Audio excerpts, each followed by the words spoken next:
এদিকে তৃণমূলের বেসুরোদের স্বাগত এনসিপিআই সোশ্যাল মিডিয়ায় নতুন পেজ খুলেই স্বাগত।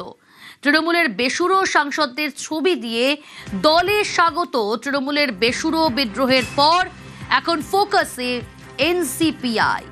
কবে খোলা হয় ফেসবুক পেজ, কি জানা যাচ্ছে? রাজনৈতিক কর্মকাণ্ড অর্থাৎ এই প্রচারগুলো কিভাবে চালানো হতো এনসিপিআই, আরো বিস্তারিত জানবো। আবির রয়েছে আমার সঙ্গে। আবির, দেখো, এর আগে এনসিপিআই এর তরফ থেকে একটি আলাদা সোশ্যাল মিডিয়া পেজ ছিল এবং তারা যখন এর আগে ত্রিপুরাতে লড়াই করেছিল সেই সময় সেই পেজের বেশ কিছু কর্মকাণ্ডও ছিল। তবে কয়েক বছর হয়ে গেল সেই পেজে নতুন করে কোনো পোস্ট হতো না। গতকাল কি রাজনৈতিক দিক থেকে nationalist citizens party of India তাতে একটা মস্ত বড় বদল এসে গিয়েছে এবং যেহেতু একাধিক তৃণমূল কংগ্রেসের বিদ্রোহী সাংসদরা তার সাথে সংযুক্ত হয়ে গিয়েছেন, ফলে এই নতুন রাজনৈতিক দলকে ঘিরে আগ্রহ বেড়েছে।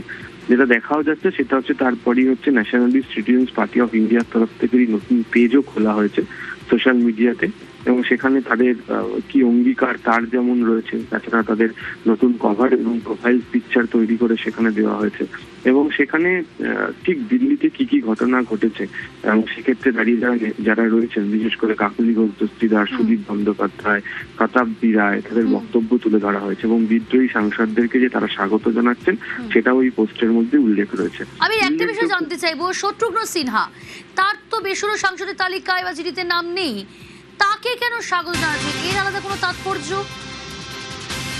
শত্রুঘ্ন সিনহাকেও 5 ঘন্টা আগে তাদের যে সোশ্যাল মিডিয়া পেজের পোস্ট সেখানে দেওয়া আছে যে ওয়েলকাম শত্রুঘ্ন সিনহা, আপনাকে স্বাগতম। বাকি সাংসদরা যারা যোগ দিয়েছেন তাদের ক্ষেত্রে একই শব্দই ব্যবহার করা হয়েছে, ওয়েলকাম, আপনাকে স্বাগতম। কিন্তু শত্রুঘ্ন সিনহা এখনো পর্যন্ত তিনি ওই ব্লকে যোগ দিয়েছেন এমনটা জানতে পারা যায়নি এবং দুদিন আগেই তিনি সংবাদ মাধ্যমের সামনে একটা বিবৃতি দিয়ে জানিয়েছিলেন যে মমতা বন্দ্যোপাধ্যায়ের সঙ্গে তিনি রয়েছেন, যেহেতু তার খারাপ সময় মমতা বন্দ্যোপাধ্যায় সঙ্গে ছিলেন।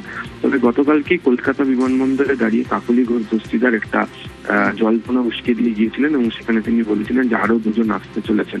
তাহলে কি শত্রুঘ্ন সিনহা সেই 2 জনের মধ্যে একজন? যে কারণেই হচ্ছে এনসিপিআর পেজ থেকে শত্রুঘ্ন সিনহাকে ওয়েলকাম জানানো হয়েছে, সেটাও এই মুহূর্তে আলোচনাতে রয়েছে। সঙ্গে থাকো আবির।